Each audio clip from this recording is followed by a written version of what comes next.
Okay, guys, thanks for making it out. This is collaborative penetration testing with Lair. About me, I'm Tom Steele. I'm from Seattle, Washington. Currently a senior security consultant with BSidesLV Security. Been there for about 2 years. There's my Twitter handle if you guys want to follow me, and I'll follow you back. Go ahead, you get the mic.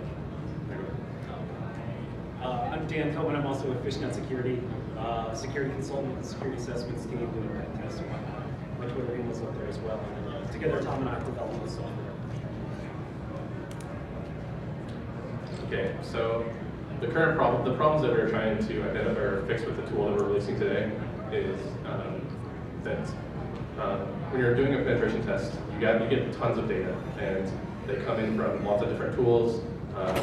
Manually you're creating data yourself, and there was no real easy way to manage that data.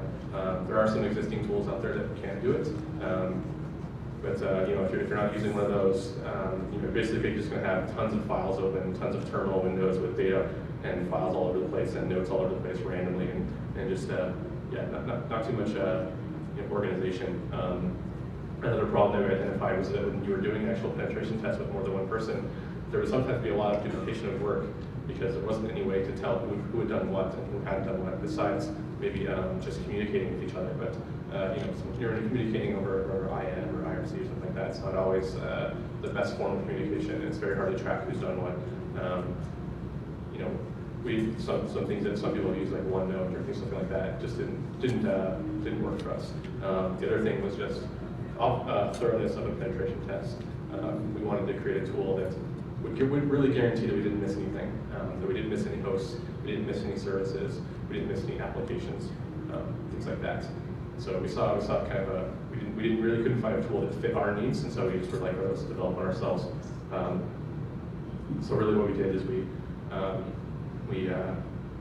asked for 2 months to develop a web application after we'd come up with some ideas, and we spent 2 months straight building this application, and the past 4 months kind of improving it, and letting our team work it out and find the bugs and fix the bugs and kind of iterative cycle. So this is kind of the tool that we came up with to help us solve all those problems.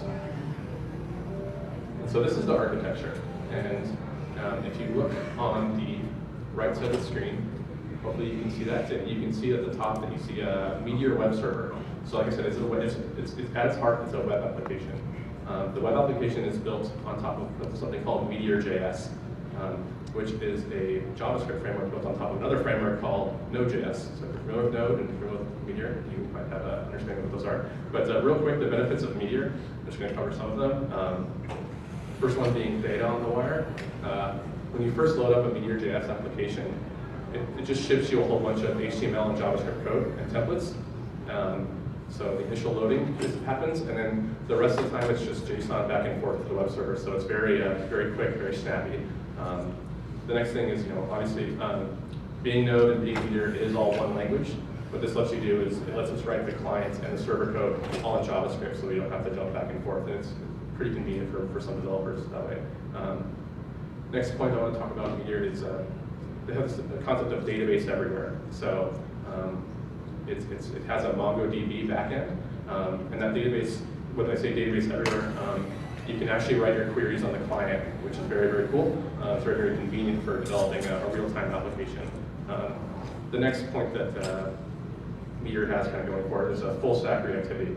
So everything that you do in Meteor when you're building an application is real-time. It's meant to, if something changes in the database, it's sent to the browser and immediately updates for you. So that's kind of how you interact with the application, interact with the data once it's in there. And it does talk about Mongo database. And so Dan's going to talk about how you actually get data from automated tools in there. So we kind of came up with this concept called drones, is kind of the name that we gave them, but they're standalone Python scripts that actually interact with an API that we built. And these Python scripts basically take data from a number of different tools, and then they parse the data, aggregate it, normalize it, and then they put it into the centralized Mongo database that we have running on kind of our master Meteor server, right? So we've only got these drones built currently because those are the primary tools that we use, but we built them in Python for a number of different reasons. So first of all, we thought that maybe the community was going to be a little bit more adoptive of Python versus like JavaScript if we try to build these directly in Node. JavaScript, if you haven't used it, is maybe a little bit more difficult. It's got a steeper learning curve, I think, and it doesn't really go so well with like traditional object-oriented programming that maybe Python lends to. And then we also separated the drones to just be kind of standalone scripts so that it was kind of loosely coupled with the actual Meteor application, so you didn't have to integrate tightly with Meteor in order to write a script. If you just wanted to write one for some tool that you have or some data set that you have in your organization, you can do that without having to know the entire like Meteor framework. And then let's see, we also did that just to try to get just more community addition to the project. We want other people to come in and help develop, and so that was kind of the decision why we went with Python rather than Node. Yeah, it's a lot easier to develop a Python script that can use an API we provide and then learn how to actually put up a full web application.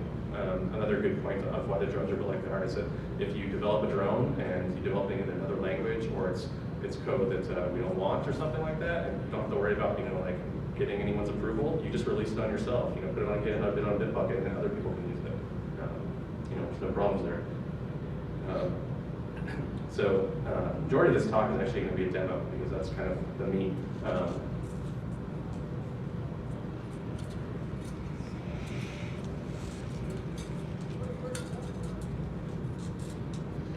So here's Lair, here's like kind of the main screen, and I guess I'm going to create a demo project here.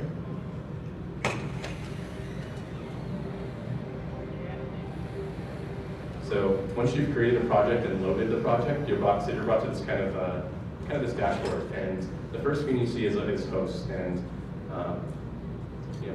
we don't have any hosts right now. You can add them manually, and keep on anything that we do with automated tools, we can also do manually.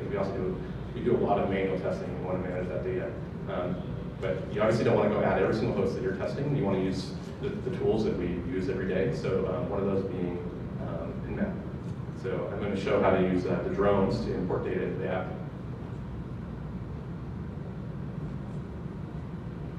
All right. So first thing you need to do is grab a project ID. This is a unique identifier for the database, so the drones know what to insert. Okay, so the first file I'm going to import was just a standard vanilla scan of my network, and I had Metasploitable running to kind of just get some data. So it's no version detection and no operating system detection and no script scanning or anything like that. So it's just very vanilla, standard ports and everything like that. So.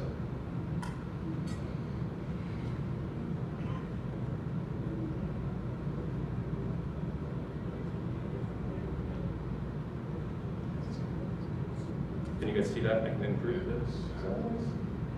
There we go. So yeah, it just connects to the database, parses the XML, and inserts into the database. And what you end up getting is you get this list of IPs. And you can see there's not much data there yet. The operating system is obviously marked as unknown because Nmap didn't find anything. And so let's load up this IP right here, just that one and two. So this next view is just a single host view with a list of services.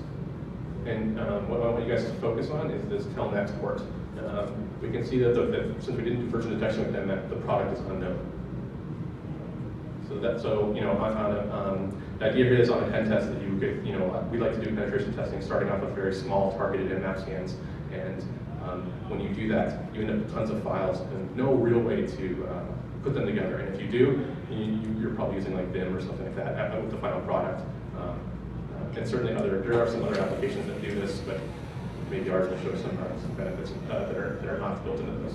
But so my next step was just to show how it works is to do a version detection of that telnet port. And so that's what this second file that I'm going to import has. It just has a version detection on that single port telnet. And so if we're just looking at it, it gets the database. And if you guys notice, it immediately updated. There wasn't a browser refresh. The way Meteor works is really cool. The messages actually get sent up from the server to the client telling it that it needs to refresh its data with the new data. So that's very cool. You know, the way the drones work now is it always has what I call one version of the truth, so it's always additive, it's never taking away. So if it sees that a port was open, but then it didn't have service of the product, it's going to update it when it can. The next thing that's really cool about the Nmap drone in particular is it parses the Nmap scripting engine for you, which is, the Nmap scripting engine is great, you know, just for checking for low-hanging fruit or anything else in particular. The only problem is that when you start running lots of script scans, you get lots of files again, and how do you parse those out? So this third one is actually a full Nmap of the environment with operating system detection, version detection, and script scanning enabled.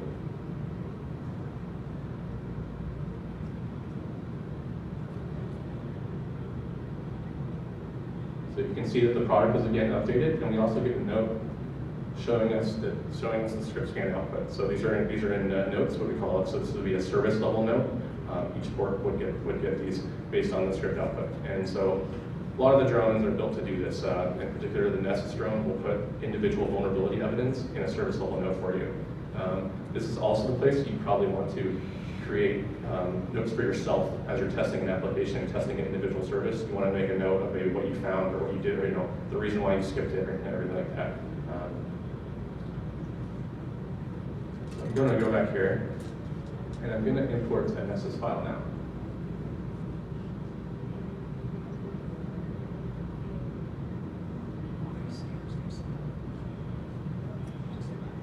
Right now we have. Yeah, so right now we have parsers written for Nessus, Nexpose, Nmap, and Burp. And like I said, there's an API that we hope people would use and help us write more parsers. We just don't have the time to write these all day. But if you have a need for something and you'd really like to see it written, you can certainly probably send us a sample XML file, and we'd probably be able to write it for you pretty quick. So I just imported the Nessus data, and you can see that it kind of got updated with a bunch more information. In particular, this host now, you can see all the vulnerabilities that are just associated with this host. You can link to that vulnerability. You can go to this particular port and see all the vulnerabilities that are just linked to this port. And like I said, that you can see that the way the Nessus parser works, and the Nexpose in particular, they actually parse the evidence per vulnerability and save them as a service level note. Also, what's cool about this is a lot of times for particular reporting reasons or just for having the best up-to-date information. On things like operating systems, we put weight on different tools. So we happen to think that the Nessus and Nexpose engines are better at detecting operating systems rather than Nmap, certainly because they do a lot more things like vulnerability detection and things like that. So you can control which operating system has the most weight and which one you're going to base your testing off of. And while you're testing these, you can be tracking this information manually in a centralized location easily by adding a new fingerprint, etc. Okay, so that kind of handles the data problem, right? I just need my data in a centralized location, and I need it all to sync up. The next issue is collaborative, and that issue involves we don't want to duplicate work, and we also don't want to miss anything. So the way we came up to fix that is a color-based system. It kind of actually started out kind of funny because I used to use, before this tool existed, I would use an Excel spreadsheet. So I would parse all my Nmap outputs together, and then I would put it into this big Excel spreadsheet and then be using colors in Excel. I don't particularly like Excel, and I can't really share that over the network with my teammates and things like that. So we kind of, what version of the file do you have? What version of the file do I have? You take the top half, I'll take the lower half, and it didn't really work too well. So we came up, and we just like, let's just keep the same color-based system and use that. So we have a color-based system for hosts, services, and vulnerabilities. And the colors, they're rather meaningless. They're not meant to mean anything. Now, what they mean to us doesn't necessarily have to match what your workflow is. We find that the colors, that this is the best workflow for us. And that's that gray is kind of undetermined state. No one's looked at it. Blue means that, to us, means that someone's currently looking at it. Someone's currently working on that, don't touch it, or move to something else. Green means it didn't have any high severity issues or critical issues that gave you private information or just anything worth noting or foothold in the network. Orange to us means that there's something very interesting there, but we just don't have the time right now, or we found something else that's more interesting, but we'll come back later, and it's just kind of a mental note. And red means it's pwned, like that's a foothold in the network that has something like SQL injection that's feeding back private data, stuff like that. So where Meteor comes in and is really cool is that me and Dan are on a penetration test, and we're both looking at this host-based view. As soon as he clicks on a host to update the color, oh yeah, first we need to add him to the project, so that would help. So yeah, this is the collaborators view. This is the collaborators view. So basically, you'll just see a list of users, and these are the people that you can work on the project with. So I add him to it as a collaborator, and if I come back here, and he clicks on a host,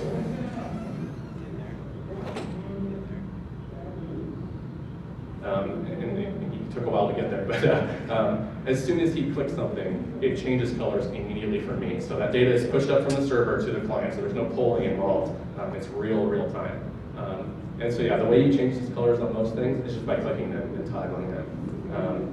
And what's really interesting is, let's say you have everything green, or most things green, you want to see, like if you had hundreds of posts, this would obviously, you have a lot of them green, and you only want to see what's maybe gray, you can actually just turn off green and filter them out. And you can do that anywhere, so this works just about anywhere. Also, all these searches are reactive as well, so if you just want to see Linux, you just type Linux. The next kind of main tab here that we have here is the services tab. This is what we found very useful, and we didn't add until about a couple weeks ago, I think.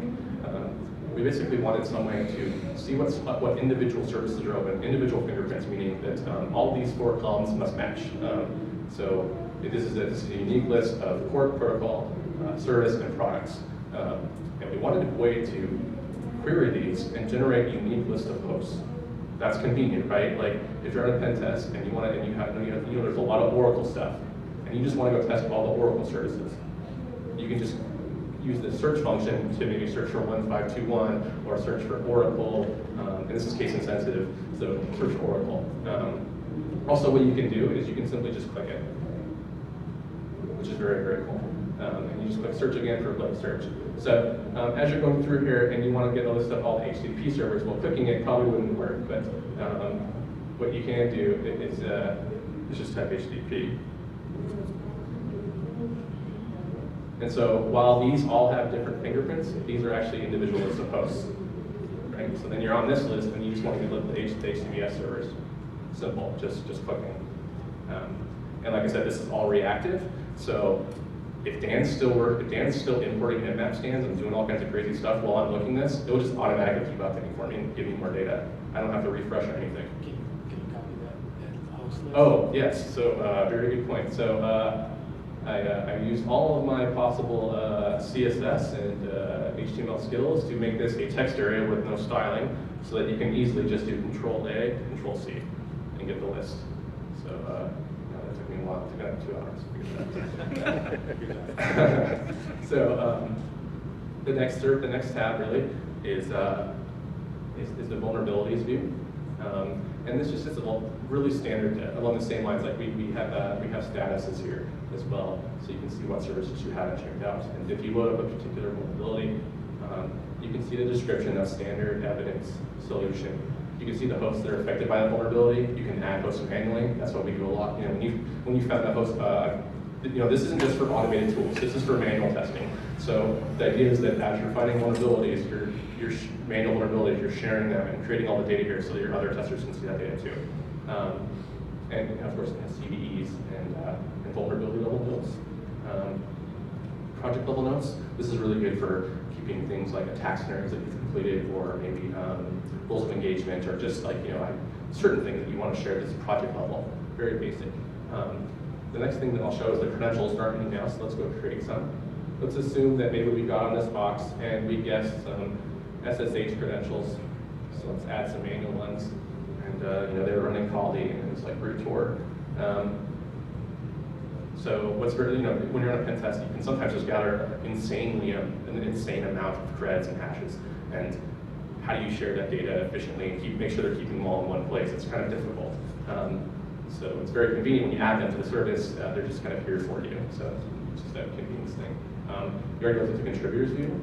The files view we actually had done. It was pretty interesting. I actually wrote my own version of Dropbox, which I think is very cool. You can go use it, but it didn't kind of meet my standards for this app. So we are investigating another piece.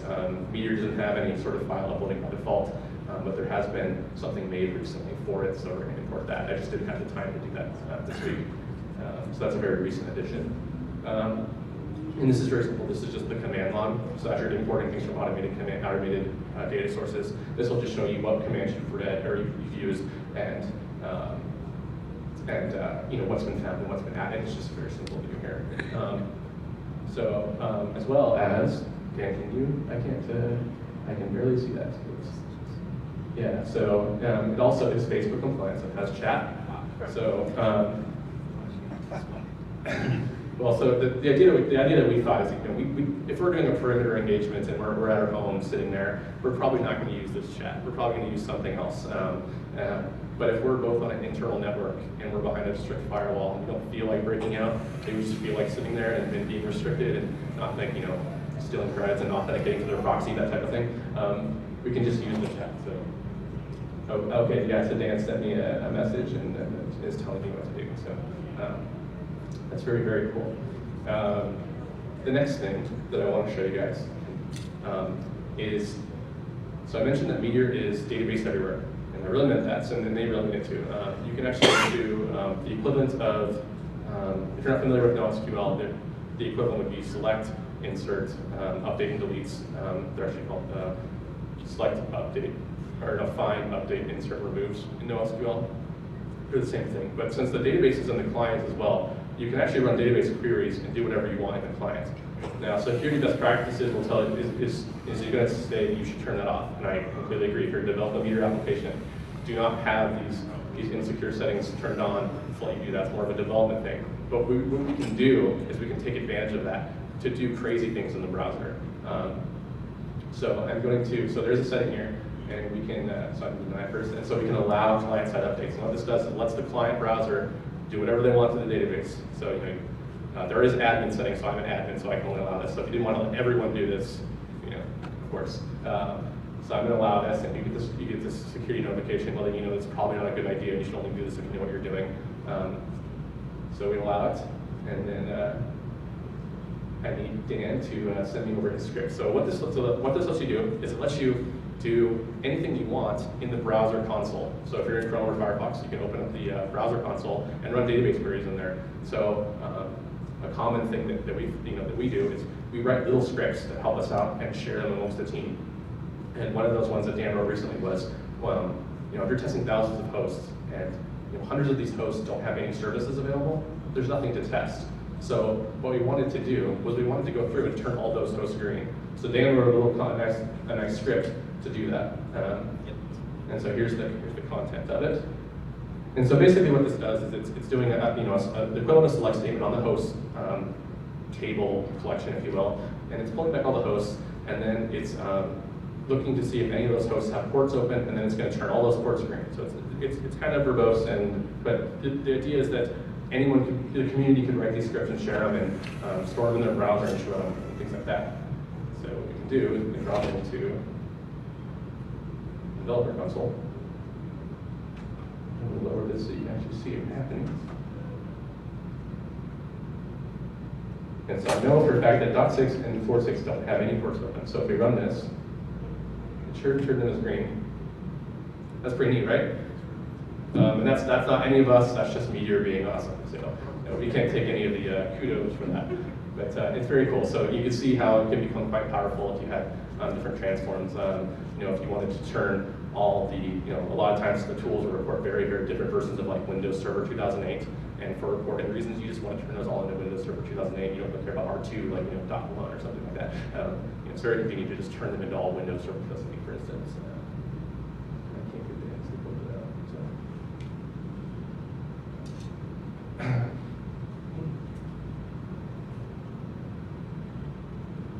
out. Okay, so next. These graphs actually look better when they're not on a projector because they're reading it basically off how large the screen size is, and it's not accurate for the projector. So these graphs don't look kind of silly, but I think they're cool. They bounce and everything, so that's neat. Bouncing is always good. Yeah, the next thing that you might want to take advantage of if you're doing a lot of penetration tests and writing lots of reports is it has an export function.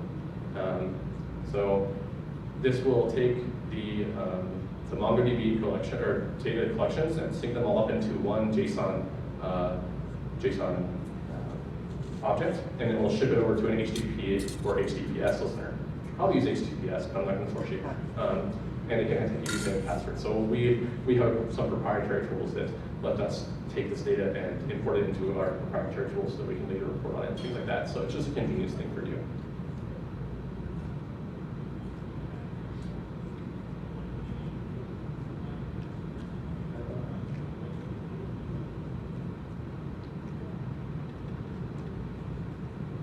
Okay, so the next steps that we have for the project are basically, we know we need to write more parsers. We need to write more client-side code that can parse all the tools. So if you're interested in contributing and you can code, that's great. Hit us up, and we have a lot of interesting ideas. I know one in particular that I've been dying for is kind of like a pub sub type syncer for Metasploit, so that it could sync the Mongo database with the Postgres database.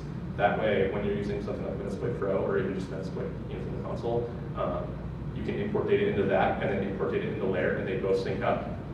It's a very complex issue that I've kind of spent nights thinking about how I would do it. So if you're smarter than me, you code really good, that'd be awesome for you to come contribute to. I think, any other particular parsers that you think would be interesting? A lot of people have requested Qualys, I think. Yeah, I think Qualys is a big one. We don't use Qualys, so it hasn't been a pain point for us, but it'd probably be a good one as well. Another thing in particular is we're not just because the API is written in Python, we don't care if you write it in another language. If you go write a Ruby API, we'll probably just share it. We'll just probably just get, you send a pull request and have a Ruby API or something like that. The other thing too is we need more documentation. Basically, we were coding this up until, I'm going to say that we were coding this up until we got here, but that's not particularly true. I mean, we had this application built 3 months ago. I'm just very particular and decided that I was going to recode the entire front end in 3 days. It looks a lot better. So, we've been lacking on documentation. So if you'd like to get together with us and contribute that way, that's an awesome way to get into it too. And then we need to basically put a wiki out there so that you can learn how to use the Python API, learn the document schema, things like that. And we will be doing that. Yes, sir. So when you guys collaborate on this, where is this hosted? Like, do you have this on like an internal network that you guys? Yeah. So at Fishnet, we have it in our lab on a server that's locked down, but we're kind of behind a network that's behind a VPN, things like that. So this is not. We will not intend this to be a hosted solution for you. This is not something you pay for. It's open source. So the way you get it, there's 2 ways you can do it. At Fishnet, we deploy it with straight up MongoDB running SSL on the standard port, and then we have an Nginx reverse proxy speaking to the node application on HTTP. That's not for everyone because that takes quite a bit of configuration. So what we've done for you is we've put a lot of work into making precompiled packages that literally just start with I'm not going to show it. It's literally just .start.sh and your IP, and it will walk you through creating certificates, creating database users, and going. The other cool thing I think particularly about Node, and some people can disagree with this, but I think Node is very cool because it gives you a web server kind of out of the box. We kind of thought about doing it in Django, we thought about doing it in Rails, and the thing we didn't like is that we want people to be able to get up and running with this quickly and have a performance application quickly. And when you deliver a project that's Rails or Django or something else, there's a lot of configuration that goes into making sure the server works. And we found that a lot of people would just use like the built-in WebRig server for a Rails thing, which is like single-threaded and it's going to perform well. So we're kind of like, okay, let's look for a platform that's easy to deploy. So yes, it has precompiled packages that you can just run on your own stuff on the home box. But we do tend to put in documentation in place that will walk you through installing from source, I guess you could say. So the next thing is that it's on Git. The source code is on Git. The precompiled packages are about 100 megabytes each, and we have 3 of them. We don't have really good internet here, so we haven't been able to push them, but they will be up. If you want to follow me on Twitter, that's probably the best way to get updates about it. Or you can follow Fishnet Security, and they'll probably tweet about it as well. I'm also on Freenode under HydroWatt, so if you're on Freenode and you want to message me and have questions, or you want to work, and you want to start working on it, just go ahead and give me a message. And Dan is Dan's at DJ Kottmann on Twitter as well. So are there any questions? On the search, can you search random text? I particularly if there's reports and search, but can you just like, yeah, regex kind of stuff, or specifically like, you know, in mass scans, and sometimes you use like scripts, you have some types of text that you want to find out, and that's in the particular search. So like maybe like a global search to search Repeat for, the question. Oh yeah, so the question was if you can use some sort of regex type ability to maybe look for certain things globally in all the services. Currently we don't have that, but that's a very good idea, and we should probably add that. I think like a search tab that takes a regex and just shows like everything that it found. That'd be pretty cool. So I'll have to do that on, you know, probably not easy, but hopefully. We've talked about doing like a query builder, basically, where you could basically have every single key value that's in the database, be able to search on that, and yeah, I think that's a very good idea, so thanks a lot for the idea. Yes? So when you click to change the color status, do you keep track of who it is that owns that one? It keeps track of, if you notice, it had a last modified by, so the last person to click it, it will be tracked. So as soon as you click something, it says last modified by, which is why it works, because I can see if, you know, if it was 2 people, yeah, you might not know, you might not need that, but when you start working with 10 people, 5 people, you quickly need to track who's doing what and who's working on what, so. And it's just not person specific. It'll also track which tool imported it as well. Yeah, so if like Nessus comes along and updates something, they'll say, oh, Nessus updated that. Any other questions? Yes? The table that it creates when it has credentials, it has the IP address on it. Is that traceable as well? Yeah, let me just, And can you sort it? Repeat the question. yes, so he was asking if the credentials tab was copy pastable for the IP address, and if you could sort it. Currently, it's not sorted. I think it's just sorted by username, but you can click on this, and you could just copy paste it like that. Like, could I click on password and sort by Tor, for instance, because if you have like 1,000 credentials and you find that passwords used on like 500 hosts, and you want to tell the client, hey, these all have 500. So That would be very convenient. So, yes, we will build that in. And just so you know, if you wanted to do that, you can always drop into the console and basically do something along the lines of like this. And I hope this works live. I don't get to fool myself.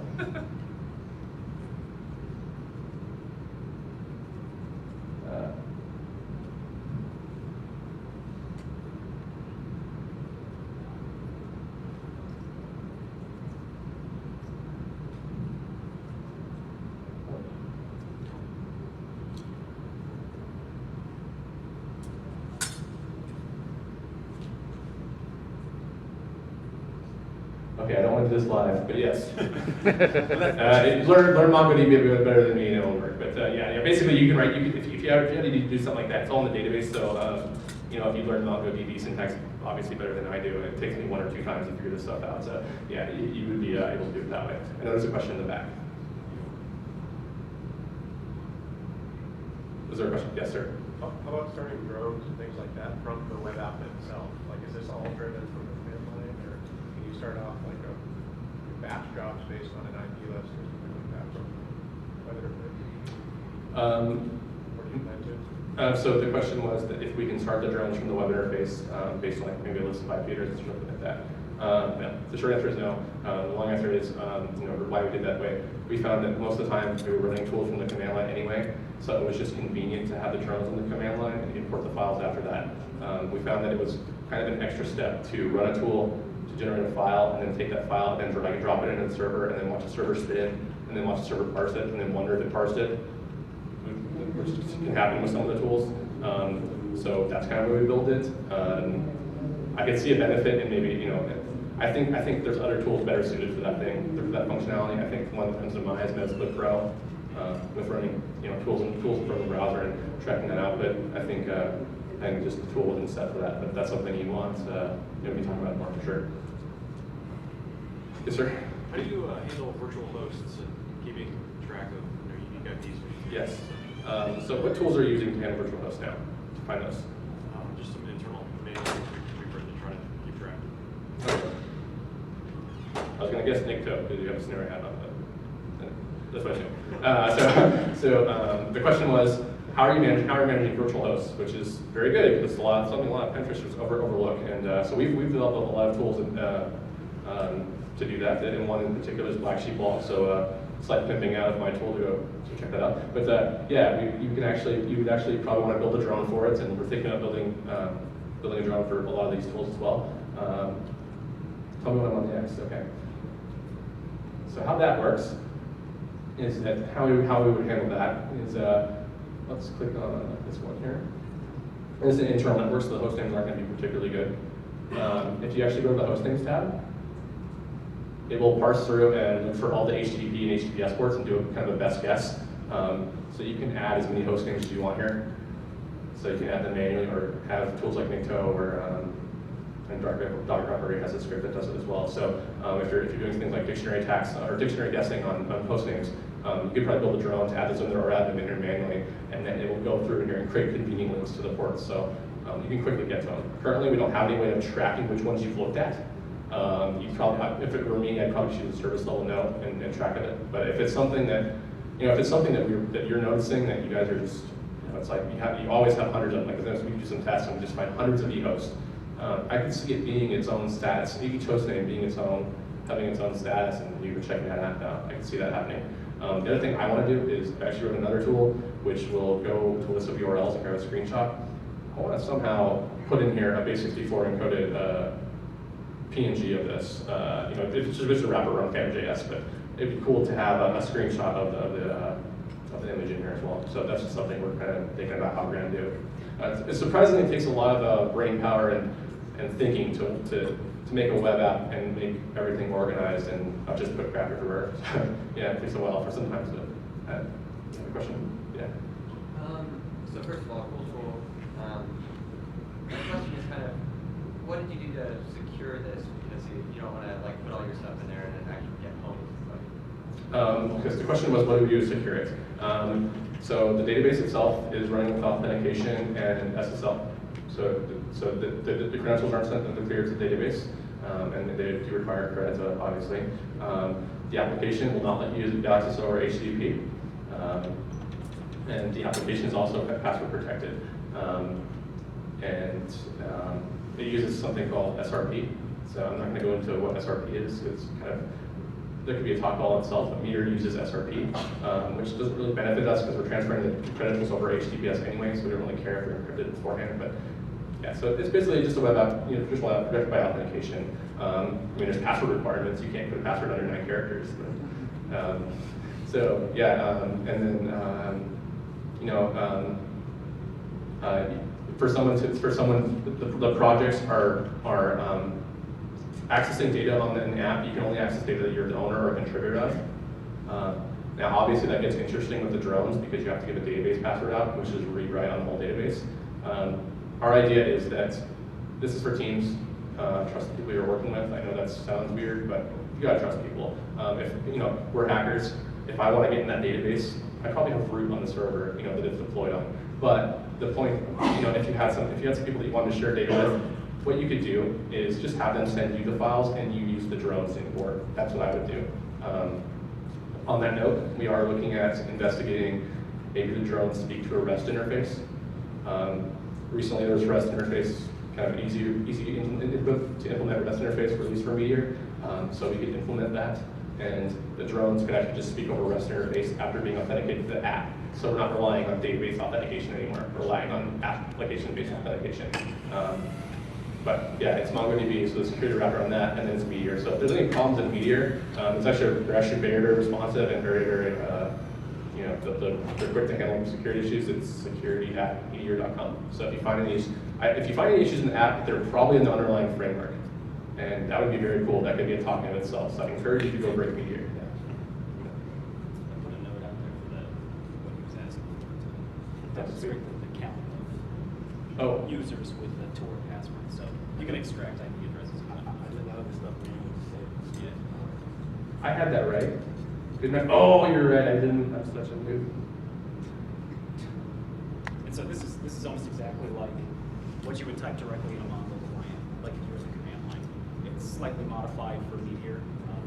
Yeah, so you can just write a query about that. And, So that just gives you the count. yeah. And it's actually, MongoDB is created by Tengen, and Tengen has free courses. And so if you want to be using this a lot and be kind of like a master user, going and taking a MongoDB course is probably a very cool idea. So I would encourage you to do that. Any other questions that we can ask or answer?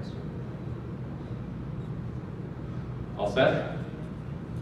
Okay, guys. Well, thanks for coming to the tool. Like I said, it's on GitHub. So if you want to go play around with it and have any questions, just give me on IRC or Twitter or anything like that. So thanks a lot, guys.